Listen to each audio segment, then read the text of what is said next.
اعوذ باللہ من الشیطان الرجیم، بسم اللہ الرحمن الرحیم، رب یسر ولا تؤثر وتمم بالخیر ومن حیث خرجت فولی وجہک شطر المسجد الحرام، اور جہاں سے بھی تمہارا گزر ہو۔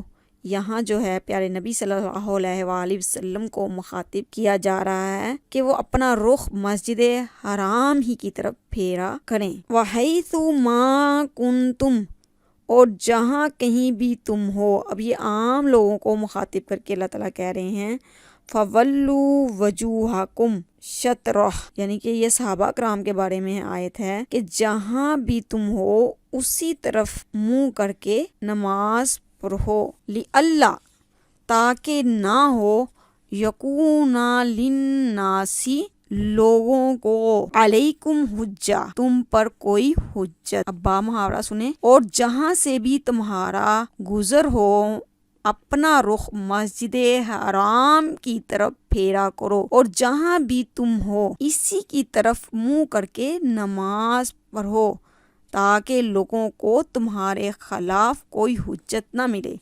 میری پیاری بہنوں، آپ دیکھ رہی ہوں گی یہ تیسری آیت ہے تحویل قبلہ کے بارے میں۔ یہاں تحویل قبلے کا حکم تیسری دفعہ آیا ہے، لیکن اس تکرار میں ہر مرتبہ ایک نیا مفہوم پایا جاتا ہے میری پیاری بہنہ۔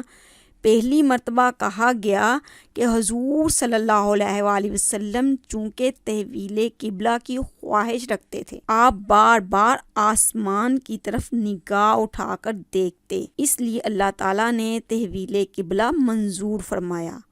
اور دوسری مرتبہ کہا گیا کہ اگرچہ حضور صلی اللہ علیہ وآلہ وسلم کی یہ طلب تھی اور خواہش بھی تھی، لیکن حکم اللہ تعالیٰ کی جانب سے تھا اور عین حق ہے۔ تیسرا ہی مرتبہ جو ہے حکم دیا گیا، اس میں مسلمانوں کو بتایا گیا کہ تحویل قبلہ کی حکمت کیا ہے، یہ کہ دشمنان اسلام اس سے اپنے دین کی برتری کے لیے استدلال کرتے تھے، اور اس لیے حکم تحویل قبلہ جو ہے وہ صادر ہوا۔ اس لیے مقصد یہ تھا کہ جو لوگ حق کا ساتھ نہیں دیتے، دلائل کو تسلیم نہیں کرتے، وہ اس بات کے مستحق ہیں کہ ان کی کوئی عزت نہ ہو اور وہ ہر معاملے میں ہلکے ہوں۔ ارشاد ہوا لِأَلَّا يَكُونَ لِلنَّاسِ، تاکہ لوگوں کو تمہارے خلاف کوئی حجت نہ ملے۔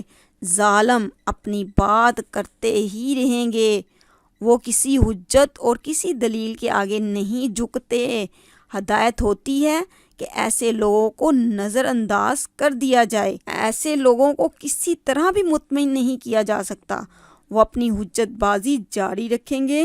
اللہ تعالیٰ کہہ رہے ہیں فَلَا تَخْشَوْهُمْ، ان سے نہ ڈرو، وَخْشَوْنِی، مجھ ہی سے ڈرو۔ ان کو تم پر کوئی اختیار حاصل نہیں ہے، تمہاری زمام کار تو اللہ کے ہاتھ میں ہے، ان کے ہاتھ میں نہیں ہے جو اتنا تم ڈر رہے ہو۔ یہ بات تمہارے شایان شان ہی نہیں ہے کہ تم ان سے ڈر کر ان احکامات کو ترک کرو جو میری جانب سے، یعنی کہ اللہ تعالیٰ کہہ رہے ہیں جو میری جانب سے نازل ہوئے ہیں۔ ڈر اور خشیت الہی جو ہے اپنے دل میں ڈالیں، اس لیے کہ دنیا اور آخرت کے تمام امور جو ہے وہ اللہ تعالیٰ کے ہاتھ میں ہیں۔ اللہ تعالیٰ کہتے ہیں اگر تم نے اپنا رویہ درست رکھا اور احکام خداوندی کی اطاعت کی تو نتیجہ یہ ہوگا کہ مزید انعامات کی بارش ہوگی۔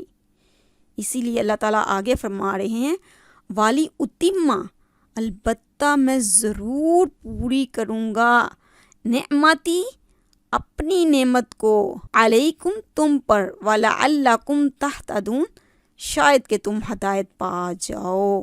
دیکھیں اللہ تعالیٰ کس طرح فرما رہے ہیں کہ میں تم پر اپنی نعمت پوری کر دوں گا، اس توقع پر کہ تم رائے راست پا لو۔ یہ نعمت کیا ہے، وہ کیا انعام ہے جو اللہ تعالیٰ دینا چاہ رہے ہیں ہمیں؟ وہ نور ایمان ہے، کیونکہ پہلے وہ جاہلیت کی جاہلتوں اور تاریکیوں میں زندگی بسر کر چکے تھے، وہ اپنی آنکھوں سے جاہلیت کی تاریکیوں کو دیکھ چکے تھے، اس کے بعد انہوں نے خود نور ایمان کو اختیار کیا، پاکیزگی اور طہارت کو اختیار کیا اور علم و معرفت کو اختیار کیا۔ انہوں نے خوب سمجھ کر سوچ کر اسلام کا پاک اور بلند معاشرہ اپنایا۔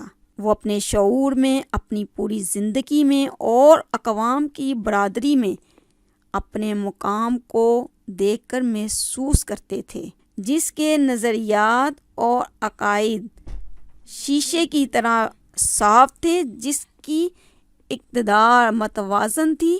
اس لیے اسلام ان کے لیے ایک نعمت تھا۔ حدیث میں میری پیاری بہنوں اسی طرح آیا ہے کہ سب سے بڑی نعمت جو ہے اسلام ہے، اس سے بڑی نعمت اور کوئی بھی نہیں ہو سکتی۔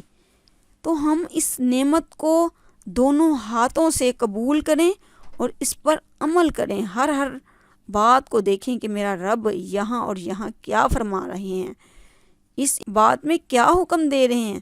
تو پھر ہے میری پیاری بہنوں، ہم اس درجات پر پہنچ جائیں گے جس کے لیے پیارے نبی صلی اللہ علیہ وآلہ وسلم مبعوث ہوئے۔ جزاک اللہ خیرہ۔